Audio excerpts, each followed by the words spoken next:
Boa noite a todos. Que a paz de Jesus, nosso divino mestre e amigo de todos os momentos, possa abençoar os nossos corações, que assim embalados pelo seu amor e pela sua infinita misericórdia, nós estejamos abertos para receber as sementes divinas do Evangelho que os benfeitores do alto nos trazem, a fim de realmente consolidarmos em nós, em nossas vidas, em nossos passos, as renovações e as transformações imprescindíveis para que avancemos em direção à luz, em direção à paz, que são os destinos de todos nós. É para mim uma imensa alegria estar aqui com vocês nesta noite, na condição de um simples irmão, aprendiz na seara do Mestre, revendo corações tão queridos, né? Especialmente gostaria de deixar aqui a minha gratidão, meu pleito de gratidão a um coração muito querido que nos amparou muito no início da caminhada, Dona Alba, aqui sentada à primeira fileira, que através do outro amigo muito querido, Antônio Celso, foi realmente muito importante ali para a gente no início, nos auxiliando, nos orientando, e é para nós inspirador ver esses exemplos, para nós que estamos chegando agora, que estamos começando agora. Isso só nos traz e reforça em nós a consciência do quanto nos cabe fazer por Jesus, pela doutrina espírita. Hoje pudemos aqui visitar à tarde uma casa espírita com 121 anos de idade. Isso é para nós de uma alegria tremenda no coração.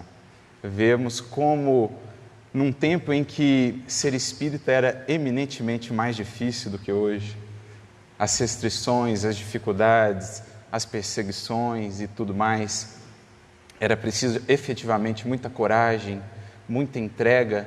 Quando a gente lembra do exemplo desses pioneiros e pioneiras que o Brasil recebeu em todos os recantos, né, aqui em São Paulo, em cada rincão que a gente pode visitar, isso nos preenche o coração, né, de uma inspiração, de uma força muito profunda, para que a gente consiga de fato honrar todo o esforço, a dedicação desses que nos antecederam. Então é nessa condição que aqui estamos, como aprendizes, buscando beber dessas fontes, da verdadeira sabedoria, aquela conquistada ao longo da vida e das lutas, para que assim possamos realmente bem desempenhar a proposta de trabalho para esta experiência, cada um de nós.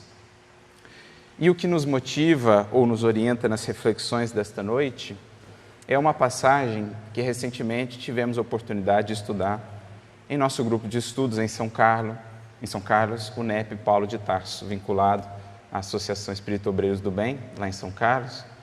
Este ano nós fizemos um estudo temático do Evangelho de João e nós focamos naquelas passagens do Evangelho de João em que o Mestre apresenta um conceito muito interessante, né, em que Jesus apresenta a expressão eu sou.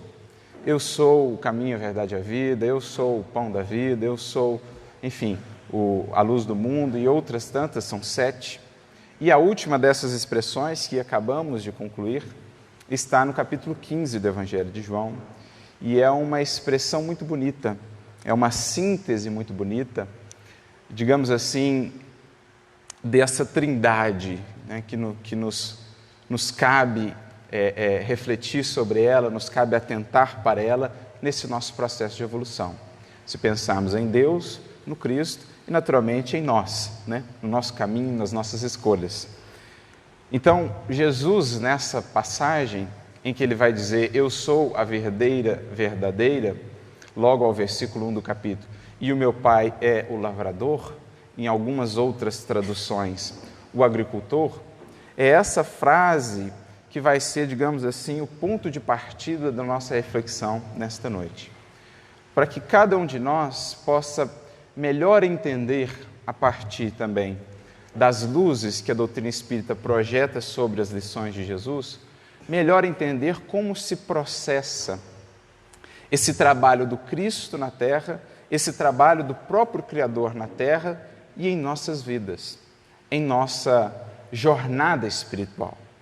É sobre isso que nós vamos conversar nessa noite, sobre como podemos, a partir dos recursos que já temos, melhor treinar o nosso olhar e a nossa percepção para, digamos assim, colaborar com Deus no nosso próprio processo de redenção, de iluminação. Sabemos todos, pela doutrina, que nós progredimos mediante os nossos esforços, mediante o nosso empenho. O conceito-chave do Evangelho de salvação, por muitos séculos por nós entendido como um processo que nos isentava muitas vezes de um esforço maior por viver as lições de Jesus, por nós muitas vezes entendido mais como um processo exterior de adesão ao Evangelho, em que, cumprindo algumas práticas exteriores de culto, eu estaria já garantindo a salvação. A doutrina espírita vai mudar esse conceito no seu cerne.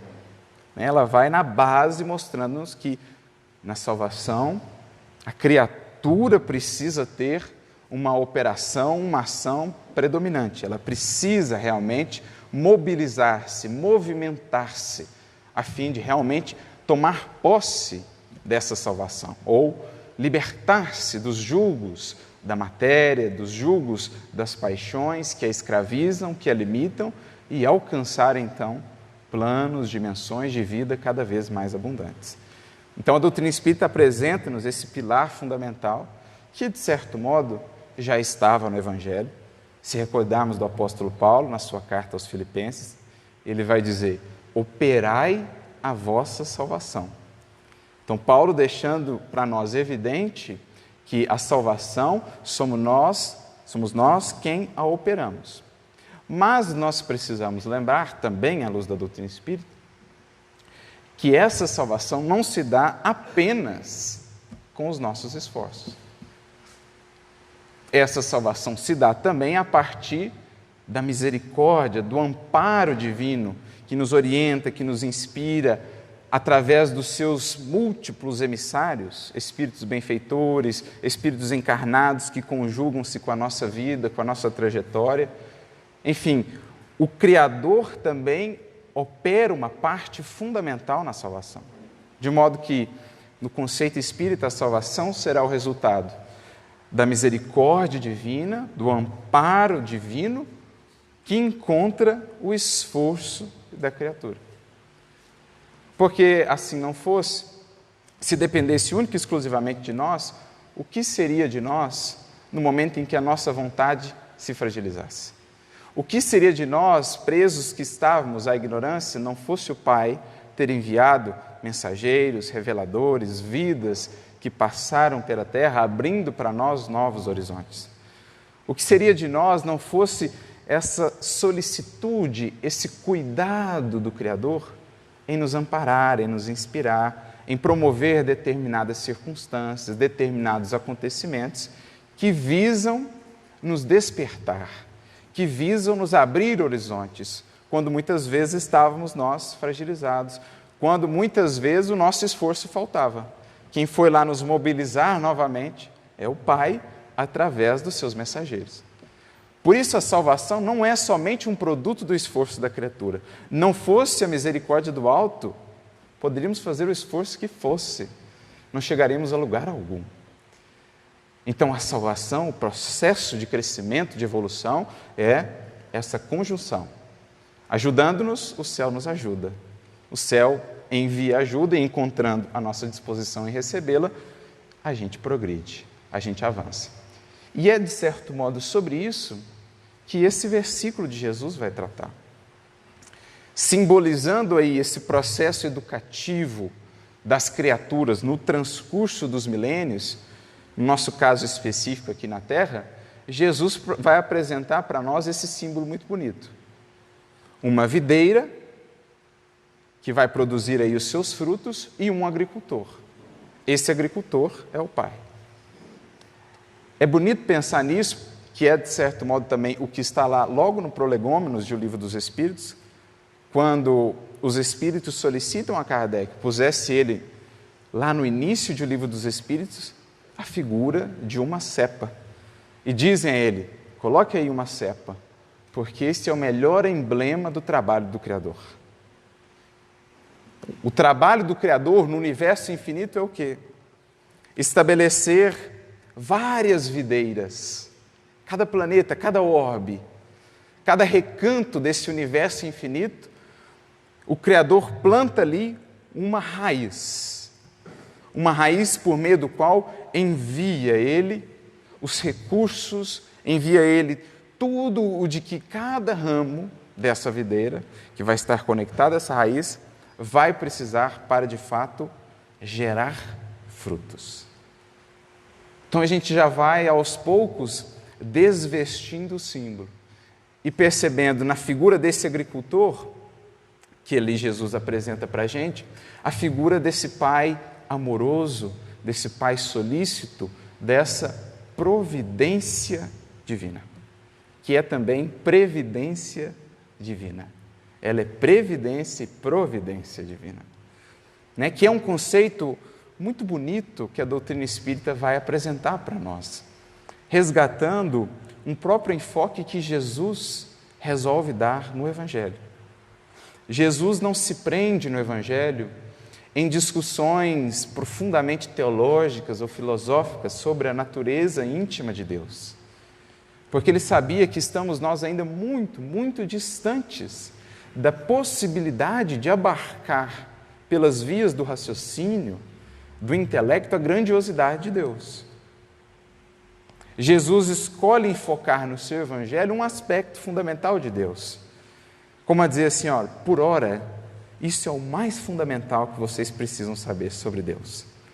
Jesus enfoca sempre o aspecto do Pai, da providência, daquele que cuida, daquele que vela. Então é o pai que vai em busca do filho pródigo, é o pai que alimenta as aves, é o pai que sustenta os lírios, é o pai de amor, é o Pai nosso. Jesus não fica, naquele momento, a debater e a discutir interminavelmente com os fariseus, os doutores da lei, sobre a natureza divina, né? Sobre como se processa a mente e a atuação divina. Ele sabia que cabia ao tempo e a evolução do pensamento humano e desdobrando novos horizontes nesse sentido, ainda que, no momento em que estamos hoje, muito limitados. A doutrina espírita, quando vem, ela traz, sim, novos horizontes no âmbito do raciocínio, da reflexão acerca de Deus. Kardec, digamos assim, mineiramente, vai comendo pela beirada, vai trabalhando alguns atributos do Criador, dizendo assim, no Livro dos Espíritos, depois num estudo muito bonito que faz, no capítulo 2 do livro A Gênese, não sabemos tudo o que Ele é, mas já podemos saber algumas coisas que Ele não pode deixar de ser. Então ele trabalha alguns atributos: eternidade, imutabilidade, imaterialidade, onipotência, justiça e bondade supremas, etc, etc. Mas são, de certo modo, ainda visões muito estreitas no âmbito do raciocínio do que é a divindade. O próprio fato de delimitá-lo, atribuindo a ele atributos, é, de certo modo, limitá-lo, né? Mas é o que podemos por enquanto. Jesus, por isso mesmo, dizia, olha, no momento, foquemos em sentir o Pai. Foquemos em sentir o Pai. Como está lá no Livro dos Espíritos, na questão 244, se não me falha a memória, Kardec pergunta aos Espíritos, podem os Espíritos ver a Deus? Naturalmente que a gente não vai entender aqui o verbo ver no sentido de ver com os olhos da matéria. Poderíamos entender, podem os Espíritos perceber a Deus? Captar, intuir? E eles respondem então, os superiores o veem e compreendem. Os inferiores, que somos nós, ainda mais próximos ao ponto de partida do que as finalidades maiores da vida, esses o sentem e o adivinham. Ou seja, eu posso elucubrar algumas coisas sobre ele, mas eu já posso sentir. E esse é o enfoque que Jesus dá no Evangelho. O Pai, inclusive chamando por uma expressão muito interessante, no hebraico, aramaico, Abba, que significa papai. Ou seja, um diminutivo expressando carinho, expressando intimidade com esse Pai, convidando-nos a estabelecer esse nível de interação com o Pai. de confiança, de carinho, de intimidade. Então, a perceber essa providência divina, que é o conceito que depois o Espiritismo vem resgatar. Embora traga novos horizontes no âmbito do entendimento pelo raciocínio de Deus, porque nós temos aí 1.800 anos de maturidade do pensamento humano, o Espiritismo também vai revisitar e nos relembrar esse aspecto de amorosidade de Deus, que é imprescindível a gente construir em nossa vida. Esse aspecto de confiança, de entrega, porque a relação mais fundamental, definidora e orientadora de todas as nossas outras relações é a nossa relação com o divino. Ela impacta com tudo mais, ou em tudo mais, e por isso é ela, inclusive, o primeiro dos mandamentos, porque ela reflete sobre todas as outras. Uma relação conturbada com o divino que habita em mim, os potenciais divinos que tenho, a minha consciência, vai ser uma relação conturbada com o próximo. Assim como uma relação conturbada com o próximo também vai impactar a minha relação com o divino. Então, são dois mandamentos que se atrelam intrinsecamente, mas por isso é o primeiro, porque é uma relação fundamental. E é o objetivo do Evangelho. Emmanuel, inclusive, vai definir: estudamos com Cristo a ciência divina da ligação com o Pai. A ciência divina da ligação com o Pai. Porque uma vez bem estabelecida essa ligação, uma vez tendo bem entendido o que Paulo disse na sua carta: se Deus é por nós, quem será contra nós? Uma vez que a criatura sentiu e criou essa comunhão, essa relação profunda com Deus, a sua vida está bem estabelecida, está bem fundada. Aconteça o que acontecer, como dizia também num belíssimo poema Santa Teresa de Ávila, Deus basta, tudo mais passa. Quem tem Deus, nada lhe falta. No sentido de quem estabeleceu uma relação profunda com Deus. Não só quem busca Deus superficialmente, quem estabeleceu essa relação profunda. Então, a providência divina e a nossa relação com ela é um dos temas fundamentais dessa fala de Jesus.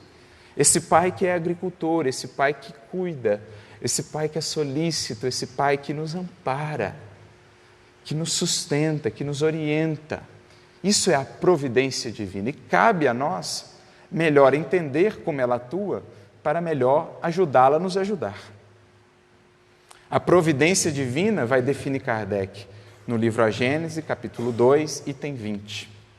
A providência divina é a solicitude de Deus para com as suas criaturas.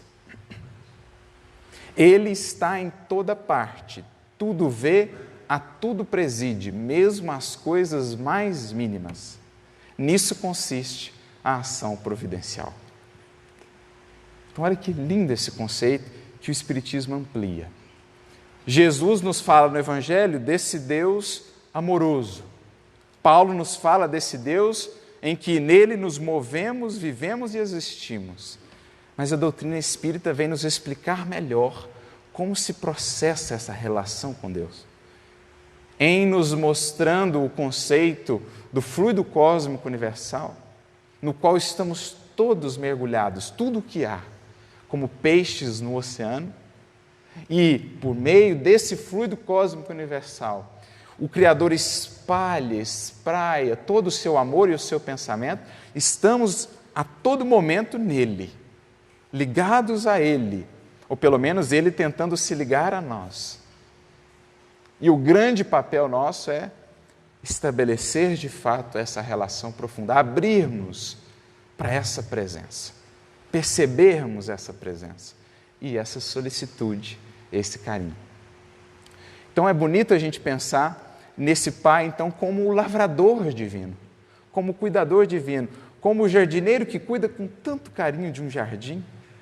Você logo vê o amor que o jardineiro tem pelo jardim que cuida, que se transfigura esse amor na beleza do jardim. Assim é o Pai, Criador, o divino lavrador do universo. Tudo faz para embelezar o jardim do infinito. Tudo faz para embelezar o jardim que é o planeta Terra. Jardim a pleno céu, voando numa velocidade tremenda, que a gente não percebe aqui, mas um jardim belíssimo. Esse Pai atuando através dos seus mensageiros, um em especial, para manter esse jardim produzindo, essa videira dando cada vez mais frutos. E é aí que entra Jesus, como essa videira que foi plantada na terra e que tem a finalidade de, em nosso planeta, ser a raiz de tudo que de bom aqui se produz.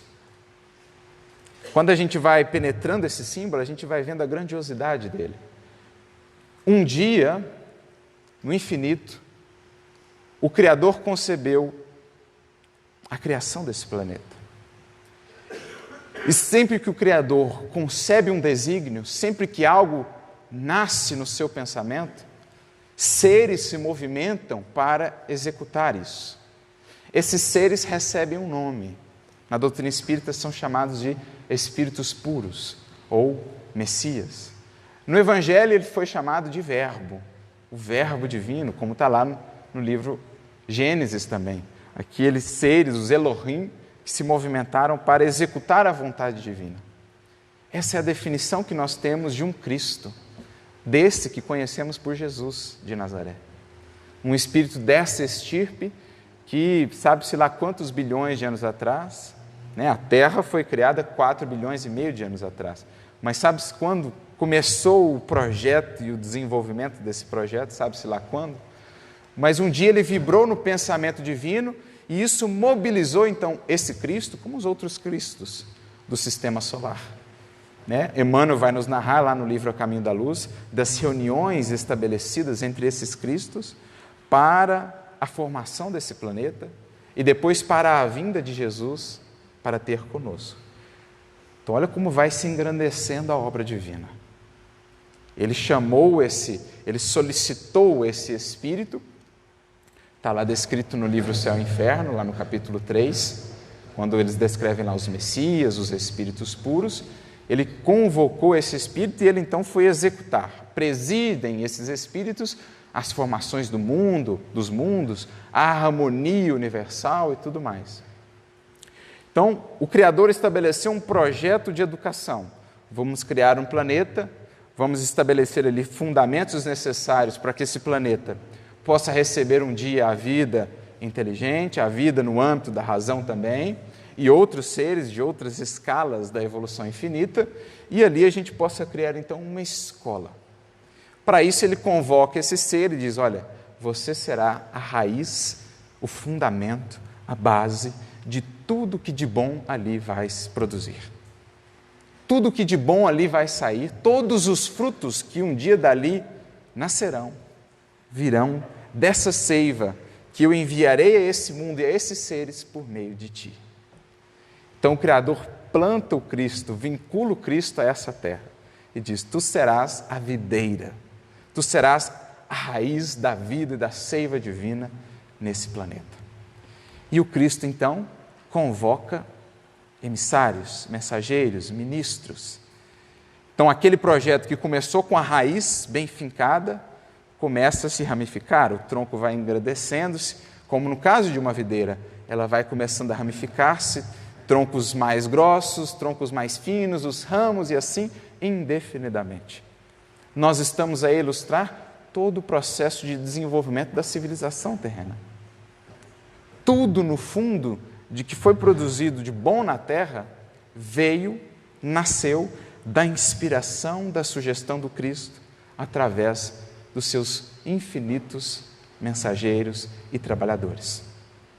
E é Ele, no fundo, sendo o intermediário entre Deus e a Terra, é Ele quem sustenta tudo que se produz no bem, no amor, neste planeta. Por isso é Jesus essa raiz, essa videira. Como a gente vê em algumas falas no Evangelho, que à luz da doutrina espírita é que nós podemos compreendê-las ainda melhor. Por exemplo, no Evangelho de João, no capítulo 1, em que na verdade ele está fazendo um contraponto direto com o capítulo 1 do livro Gênesis, o primeiro livro da Bíblia, ele diz que no princípio havia o Verbo estava junto de Deus, Todas as coisas foram feitas por meio dele, e sem ele nada do que foi feito se faria. Emmanuel, no livro A Caminho da Luz, vai ter um subcapítulo, um subtítulo lá, o verbo na criação terrestre, o verbo divino, mostrando como que esse engenheiro celestial tudo presidiu, a tudo coordenou, naturalmente auxiliado por legiões e mais legiões. Mas tudo por meio dele foi feito. Por isso ele é a raiz. Por isso ele é essa videira verdadeira. O apóstolo Paulo, na sua carta aos Colossenses, também vai ter uma fala mais ou menos nesse sentido. Ele vai dizer assim: ele é o primogênito de toda criatura, a imagem do Deus invisível. Ele é antes de tudo e tudo nele subsiste.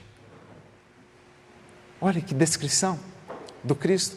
Ele é antes de tudo. Jesus mesmo disse: antes que Abraão fosse, eu sou. Antes que a terra fosse, ele era. E já estava em perfeita integração com o eu divino. Antes que eu fosse, ou antes que Abraão fosse, antes que a terra fosse, eu sou. Então, ele é antes de tudo e nele tudo subsiste. Então é isso que, de uma maneira muito bonita, Emmanuel vai ilustrar no livro Caminho, Verdade e Vida, capítulo 54, quando ele comenta justamente esse versículo, o versículo 1 do capítulo 15 de João.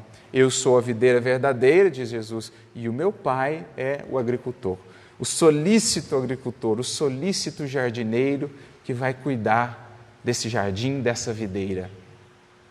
Ao comentar isso, Emmanuel vai dizer assim: Deus é o Criador eterno, cujos desígnios permanecem insondáveis a nós outros.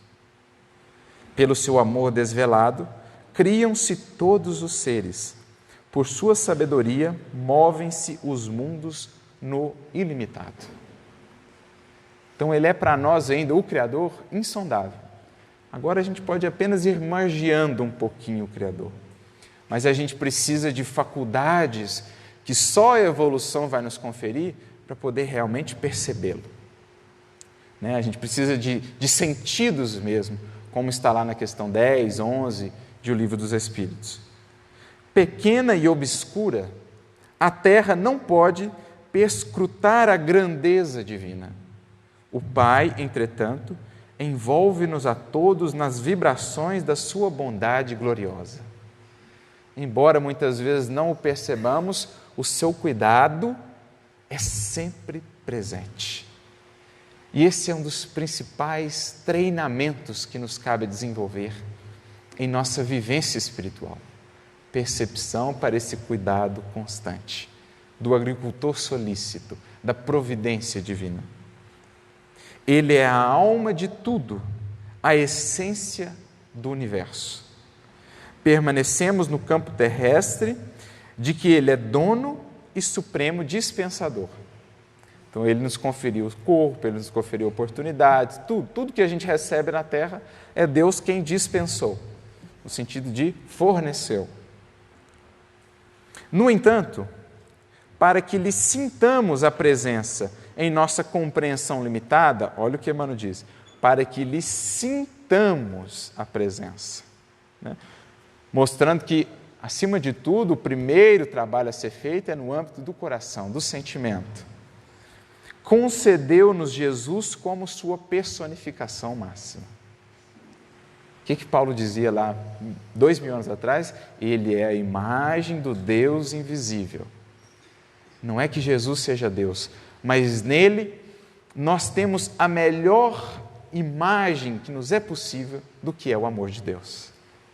Em Jesus, nós temos a melhor concepção, a melhor percepção que podemos ter do que é esse carinho, esse cuidado de Deus para conosco. Porque quando a gente pensa no amor de Jesus para conosco, a gente se emociona. Já é algo tão grandioso, é uma misericórdia que nos ampara há séculos sem nada esperar, e tantas vezes recebendo de nossa parte, senão a ingratidão, senão o menosprezo das oportunidades, mas é um amor que segue, silencioso e incansável, a nos amparar, a nos dar novas oportunidades. Quando a gente pensa no amor desse, ser, que é uma criatura como nós, a gente já nos emociona. Pensemos que, quando se trata do Criador, tudo que diz respeito à criatura, você multiplica ao infinito. Então, pensa no amor do Cristo por nós, elevado à infinita potência. Esse é o amor de Deus por cada um dos seus filhos. Mas é em Jesus que, por enquanto, nós podemos melhor ver isso. Olhando para Ele, olhando para esse Mestre que nos conquistou os corações, que nos faz aqui estar, que nos emociona, que fala fundo em nossa alma, nós vamos aos poucos percebendo os ecos do convite de Deus aos nossos corações. Porque no fundo é isso que Jesus representa. A carta divina à humanidade que busca, à humanidade sofredora. Emmanuel mesmo vai dizer que o Velho Testamento é o símbolo da humanidade que busca, da humanidade que bate à porta do céu, enquanto que o Novo Testamento é a resposta de Deus à humanidade sofredora. O Cristo é a grande carta divina do amor de Deus à humanidade. Na definição de Kardec, é o médium do Criador por excelência. Por meio dele, o próprio Criador falava conosco. Por meio do seu olhar, dos seus gestos, a bondade e a misericórdia do Criador nos têm alcançado há milênios. Então é isso que Emmanuel está nos dizendo. Se ele ainda é para nós inabordável, Jesus foi esse mestre palpável e vivo, amigo, caminhando ao nosso lado, que ele nos dá a relembrar da sua presença e do seu carinho. Por isso, Emmanuel segue dizendo, mais adiante, dentro da nossa pequenez, sucumbiríamos de fome espiritual, estacionados na sombra da ignorância, não fosse essa videira da verdade e do amor que o Supremo Senhor nos concedeu em Jesus Cristo. De sua seiva divina procedem todas as nossas realizações elevadas nos serviços da terra. Ou seja, tudo o que até hoje já foi feito de bom na terra, na verdade não foi obra das criaturas que o fizeram, mas sim dessa seiva divina do Cristo que alcançou um coração receptivo. É Ele quem tem nutrido secularmente a produção dos frutos da terra. Porque sendo Ele a raiz, a gente vai saindo dessa raiz vendo os troncos, desde os mais grossos aos mais finos, os ramos até a pontinha, a folhinha lá da pontinha. Sustentando tudo isso está a seiva que vem lá da raiz.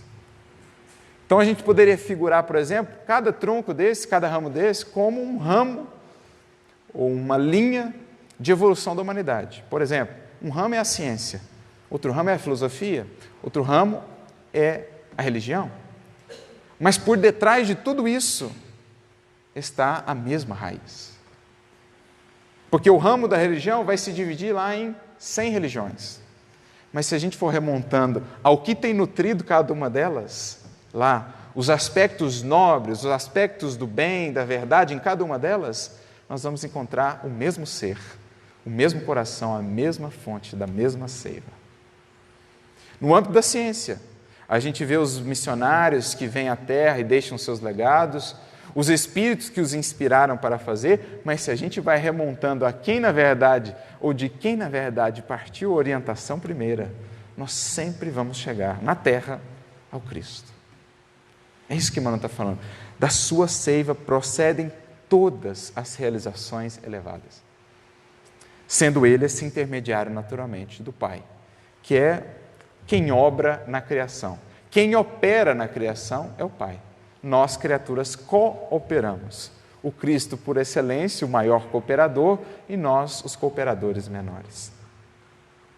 Mas não fosse Ele, nós sucumbiríamos de fome espiritual.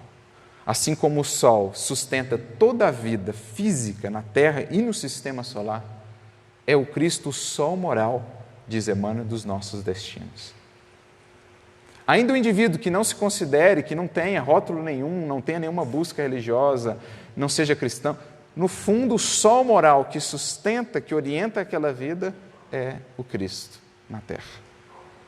E ele então conclui, Alimentados por essa fonte sublime, compete-nos reconhecer que sem o Cristo, as organizações do mundo se perderiam por falta de base. E é importante frisar, quando ele diz sem o Cristo, ele não está falando do rótulo cristão. Ele está falando dos valores que o Cristo representa.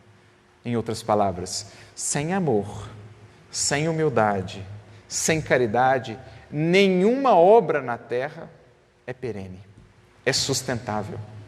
Kardec vai dizer isso. Nenhuma obra é ou se sustenta sem a caridade. A caridade é a única base segura, é o único fundamento seguro para a manutenção de qualquer obra, de qualquer instituição. Sem caridade, diz Kardec, qualquer instituição humana é instável. Está fadada a perecer, porque é a raiz de tudo que há. Nele, no Cristo, encontramos o pão vivo das almas e desde o princípio, muito antes de que aqui estivéssemos, o seu amor infinito no orbe terrestre é o fundamento divino de todas as verdades da vida. Então é mais ou menos essa relação que se opera. O Criador plantou aqui uma raiz de vida que vai sustentar todos os frutos de cada ramo que aqui estão se desenvolvendo. Cada um de nós, um ramo conectado a essa videira. O que vamos fazer da seiva que nos chega, na forma de oportunidades, de recursos, de ensinamentos, aí é outra coisa, porque aí entra o elemento do arbítrio. Mas que a seiva não falta a nenhum ramo vinculado a este planeta e a esta videira, isto não falta. A raiz distribui a todos e alcança a folhinha lá da pontinha do ramo mais esquecido e mais mirradinho. Ela alcança também. Então, essa é a relação, Deus, Criador e nós, essa trindade. Ou melhor, Deus, Jesus e nós, essa trindade. Mas nós precisamos entender como geralmente o Criador opera nesse processo. E aí é o bonito, como Jesus vai desdobrar isso no versículo 2 desse capítulo. Ele é muito bonito, o capítulo inteiro, né? Depois se recomenda, fica a sugestão, recomendo que leiam todo o capítulo, todo o desdobramento que Jesus vai fazendo desse trabalho, desse agricultor, desse lavrador divino. Mas a gente precisa entender melhor, à luz das verdades fundamentais da vida, como geralmente opera esse lavrador divino nessa solicitude sua, nesse carinho que tem para conosco. E é o que Jesus diz no próximo versículo, quando diz assim: aquele ramo que em mim não produz fruto, ele o tira. E aquele que produz fruto, ele o limpa, para que produza ainda mais fruto. Então logo a gente percebe, qual é o compromisso maior do Criador para conosco? Produção, isto é, geração de frutos. E o que é geração de frutos no âmbito do Espírito? Desenvolvimento dos nossos potenciais divinos, das virtudes, da sabedoria, de sentimentos nobres, purificados, a vitória sobre as paixões. Então são os frutos do qual Paulo falava já nas suas cartas, o fruto da bondade, o fruto da justiça, o fruto da misericórdia, o fruto da paz. Esse é o grande imperativo da vida, a lei de progresso. A felicidade do ser, que é a nossa destinação maior, ela é inerente ao nível de progresso, de depuração espiritual que ele já alcançou. O compromisso, portanto, do Criador conosco é essa felicidade duradoura, perene. Não a felicidade como muitas vezes a concebemos no mundo, que muitas vezes se converte em estagnação, em ilusão, em indiferença, etc., etc., em comodismo. Não é esse o compromisso com o Pai. Não é compromisso do Pai para conosco, nem muitas vezes o nosso próprio corpo, porque a sua solicitude volta-se antes aos espíritos que somos. Por isso, muitas vezes, pensando em nosso progresso, no que é melhor para nós, ele julga que talvez seja mais interessante percamos o corpo para recuperar a saúde do espírito. É para o Espírito que Deus se volta, né? Aliás, no diálogo que Kardec tem com os Espíritos, no Livro dos Espíritos, quando eles tratam lá dos flagelos, destruidores, por quê, etc, etc, e os Espíritos dizem, olha, a solicitude de Deus visa os Espíritos. Se ele entende que para eles é mais adequado, é melhor no momento perderem as vestes para que possam crescer, ele faz com que eles percam as vestes, ele permite com que percam as vestes, porque o corpo nada mais é do que uma veste. E usam, inclusive, o símbolo de uma batalha. De que vale, ou qual a importância se o soldado volta, ou perde o seu uniforme, ele se rasga e se perde na batalha, se a batalha foi vencida? Se ele conseguiu vencer e triunfar na batalha. Então, o compromisso de Deus para conosco não é a manutenção das ilusões da terra, que muitas vezes não são frutos propriamente do Espírito. Pode ser a beleza das flores, a vetusteza, a beleza das frondes da videira, mas não é a produção de frutos. Como Jesus, buscando a figueira seca, a figueira era muito bonita, tinha lá a copa bela, as folhas, mas Jesus chega e não havia frutos. O compromisso do alto em nossa vida é com a geração de frutos do Espírito. É o eterno imperativo da vida, progredir, aperfeiçoar, né? Estagnar-se é fugir à própria essência da criação, que é o movimento e a renovação incessantes. Por isso, quando por algum motivo, né, nós temos duas situações na fala de Jesus. A primeira, quando deixa-se de produzir. A segunda é quando está produzindo, Deus atua para que produza-se mais. Mas no primeiro caso, por algum motivo, o Espírito deixou de produzir. A seiva chega, como disse, chega para todos. Recursos para todos os espíritos que descem à terra nunca faltam. Mas por algum motivo, seja por rebeldia, por revolta, por orgulho, por indiferença, por egoísmo, por negligência, ele bloqueia o fluxo dessa seiva. Ele fica estagnado. Ele deixa de produzir, ele deixa de se transformar. Então é um galho, é um ramo que está mirrando, né, que está perdendo a vida, perdendo o tempo, perdendo a oportunidade. O que o jardineiro faz? Atua, corta. É assim que muitas vezes Deus vai atuar em nossa vida. Nos tirando, nos removendo de certas situações que às vezes aos olhos do mundo parecem muito boas. Está tudo indo muito bem na vida, está tudo tranquilo, recursos financeiros muito bem, todo mundo com saúde no corpo, mas o indivíduo não está produzindo nada, não está mudando nada, está estagnado. É um galho que deixou de acessar a seiva. O que acontece com a vida do indivíduo? Muitas vezes dá uma guinada. Muda-se.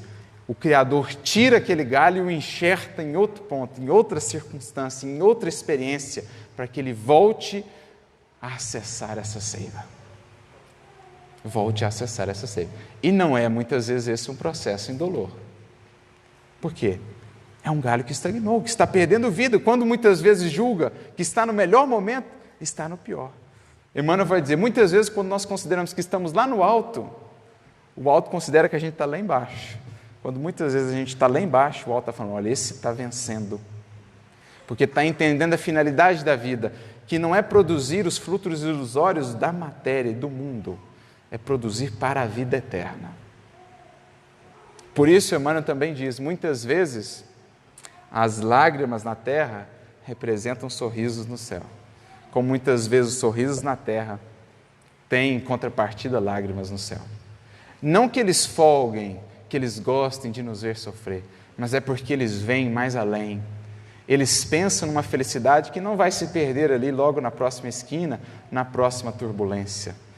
Eles pensam naquilo que permanece conosco, naquilo que é verdadeiro. Por isso a videira verdadeira, a videira da verdade, porque só há felicidade real quando ancorada, quando vinculada à raiz da lei divina, da verdade. Essa é a primeira pergunta da terceira parte do Livro dos Espíritos. O que é a lei natural? É a lei divina. E o homem só é infeliz quando dela se afasta. Quando o galho sai da raiz, quando ele quer sair da raiz, ele seca. Vira adubo, volta para voltar depois a videira de novo. É esse o símbolo que Jesus está trabalhando de maneira muito bonita. Então, muitas vezes, como se manifesta a providência divina em nossas vidas?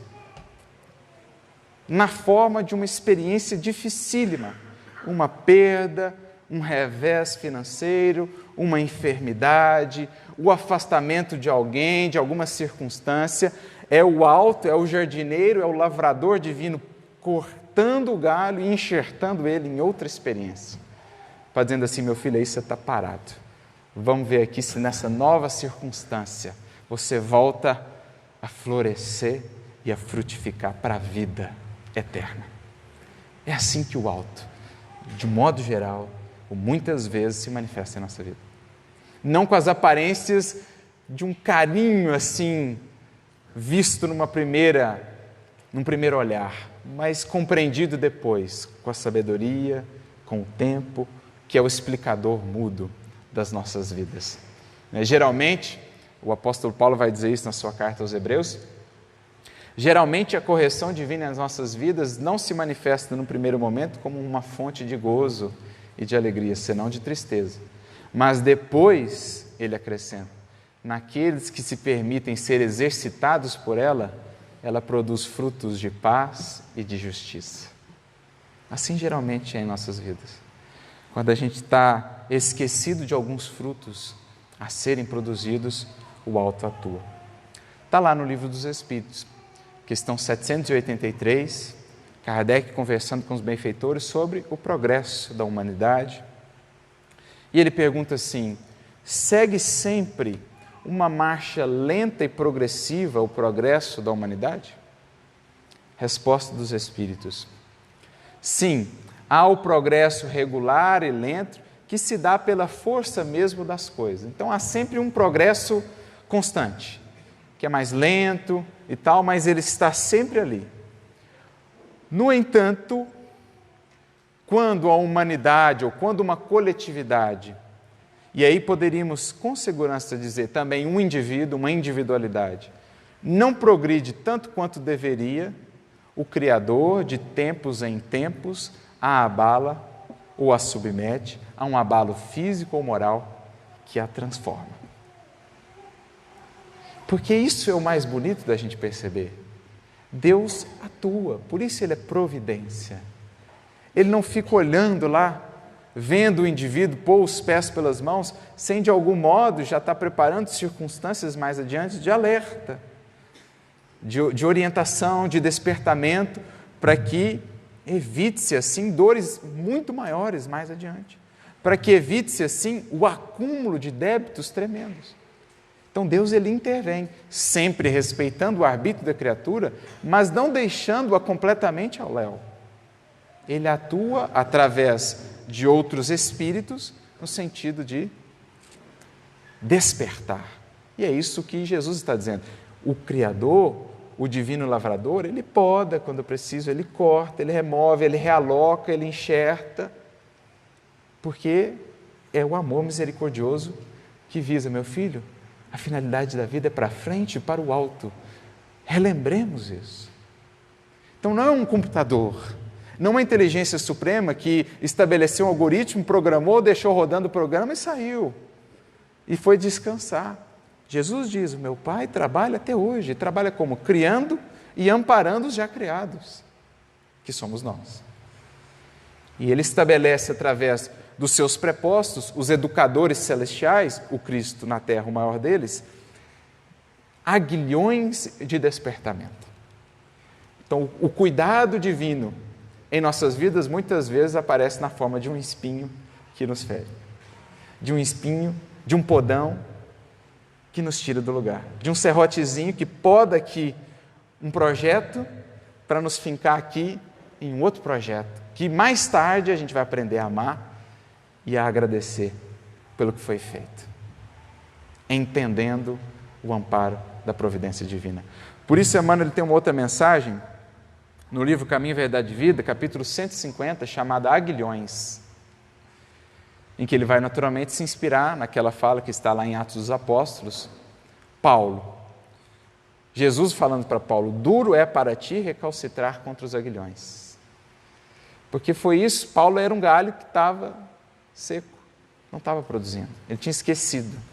Então o Criador começa a atuar de modo a reenxertá-lo em novas experiências.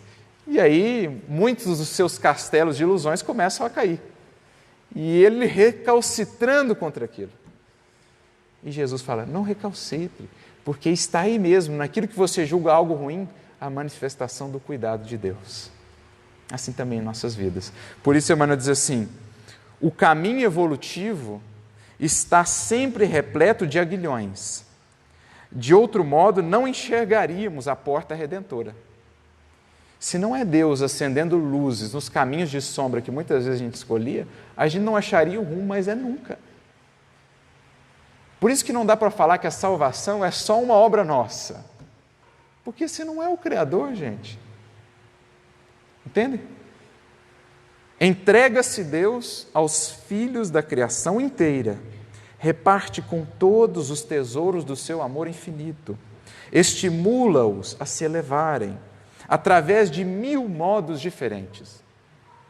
Entretanto, existem ciclos numerosos, como a Terra, em que as criaturas não se apercebem dessas realidades gloriosas e paralisam a marcha, dormindo no leito da ilusão. Aliás, isso aqui é interessante. Quando Kardec, por exemplo, está falando lá com os espíritos, no livro dos espíritos, dos flagelos, que é aquilo que mais nos choca, né? Ele fala assim, mas Deus não teria outro jeito de ensinar aos seus filhos? E os espíritos respondem assim, tem, e ele o aplica todos os dias, através do amor, do ensinamento que nos chega, dos conselhos que nos chegam, através das pessoas, dos espíritos, mas muitas vezes não funciona.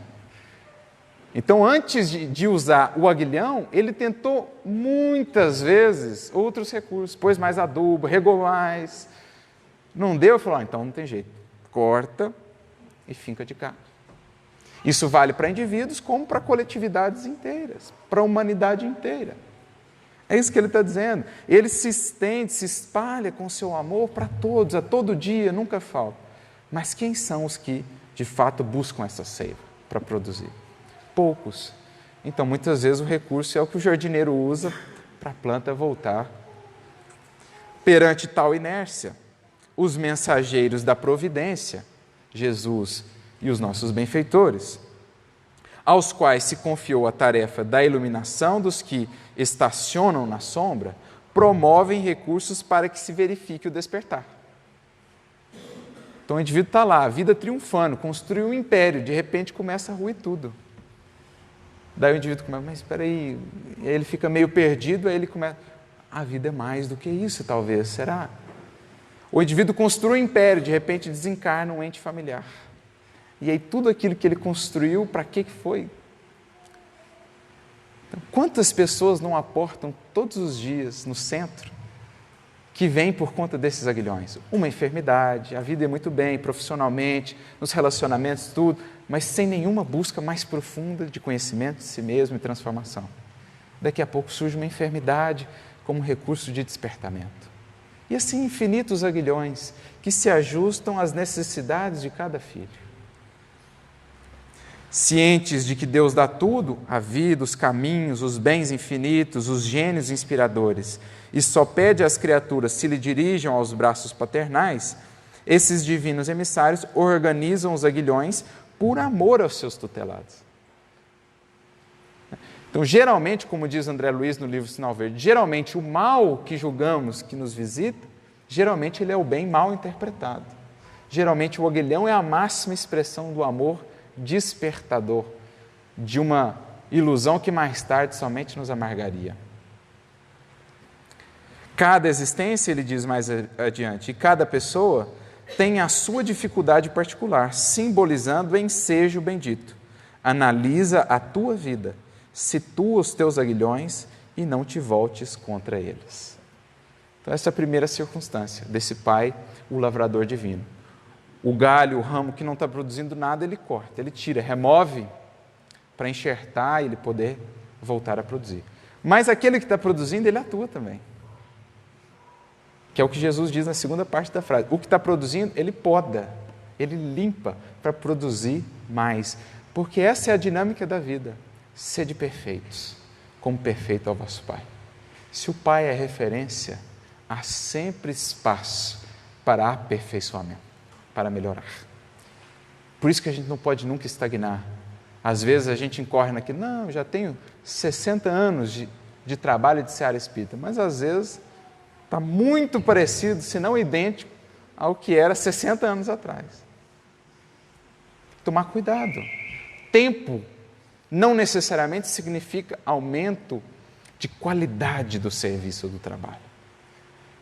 É isso que está dito na parábola dos trabalhadores da vinha. Aqueles que trabalharam menos, às vezes, geraram o mesmo recurso do que aqueles que estavam trabalhando há mais tempo. Por quê? Foram com mais afinco, foram com mais entrega.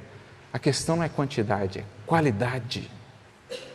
E por isso o Pai, ao trabalhador que já está desperto, que já está na busca, para ele também oferece oportunidades de desafio, podas, muitas vezes difíceis, provas, para que ele produza mais, para que ele reconheça em si um potencial que nem ele julgava ter, para que ele veja forças, para que ele veja habilidades, capacidades que estavam ali latentes e que por si mesmo talvez ele não chegaria a desenvolver.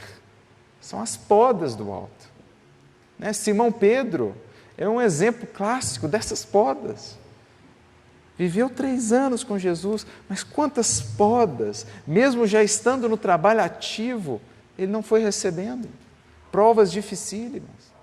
Paulo, no primeiro momento ele era o galho seco, não estava produzindo. Ele recebeu o corte e foi reenxertado. Aí ele entra na condição de produzir aos poucos.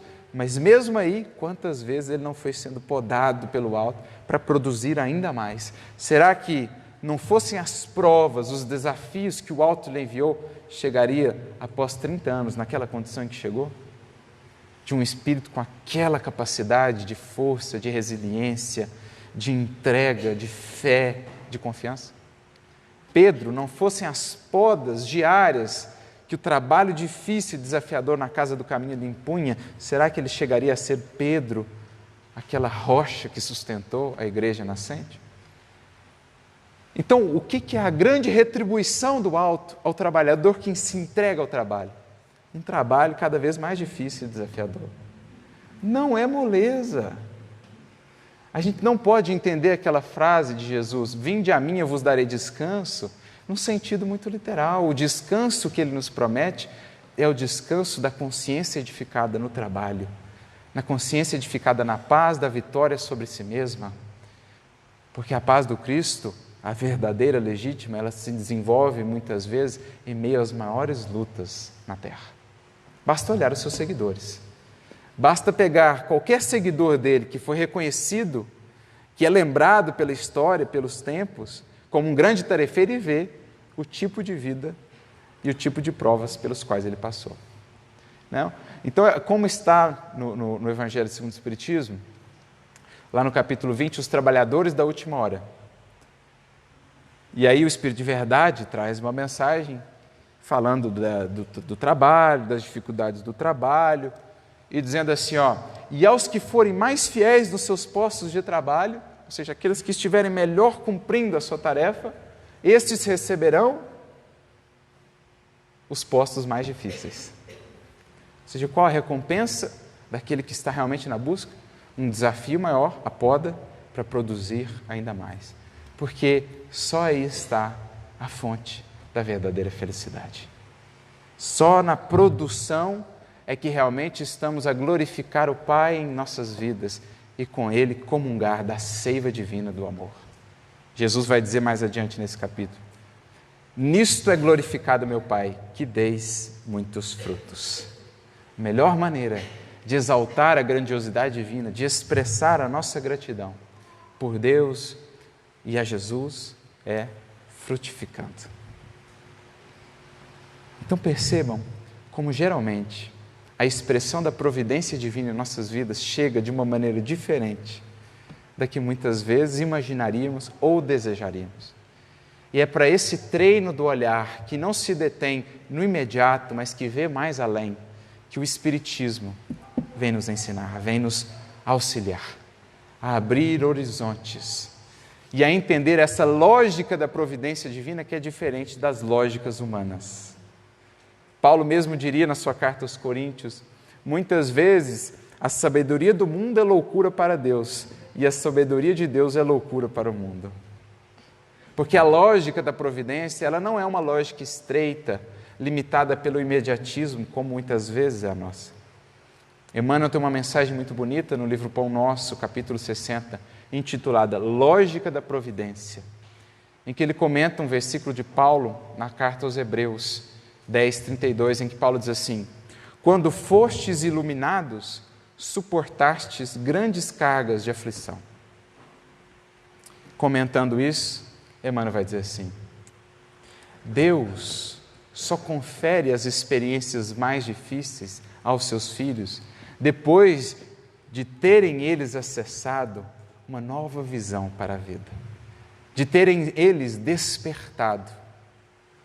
Então, depois que fostes iluminados, depois que recebestes os recursos do alto, então o alto libera experiências que nos desafiam mais.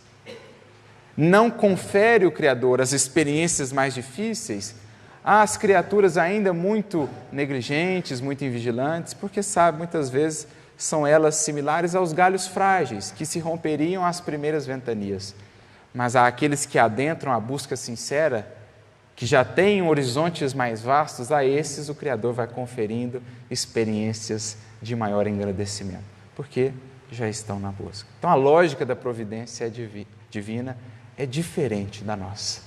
E é sobre tudo isso que nós precisamos entender, vendo muitas vezes nas experiências mais difíceis da nossa vida a expressão mais patente do amor de Deus, do amor desse lavrador divino, que nos diz: meu filho, vamos produzir um pouquinho mais, vamos mergulhar um pouquinho mais nessa relação, vamos estreitar um pouquinho mais os laços e os vínculos com a raiz dessa videira, que é a fonte de toda a vida, de todo o bem na terra. Eis o que precisamos desenvolver se, de fato, quisermos caminhar por esse mundo com essa confiança, com essa certeza de que não estamos abandonados, não estamos relegados à nossa própria sorte e às nossas próprias possibilidades apenas, mas de que há, no universo infinito, um lavrador divino, velando por cada ramo, por cada galho, convidando-nos a ser galhos abundantes de vida, trazendo flores, frutos, cores e perfume, embelezando e encantando aqueles que conosco convivem, embelezando e iluminando a vida como um todo. Que possamos, então, agradecer a esses cortes, a essas podas do alto em nossa vida e que possamos, enfim, frutificar, glorificando a Jesus e a Deus naquilo que somos. Muita luz e muita paz a todos, que o alto nos abençoe.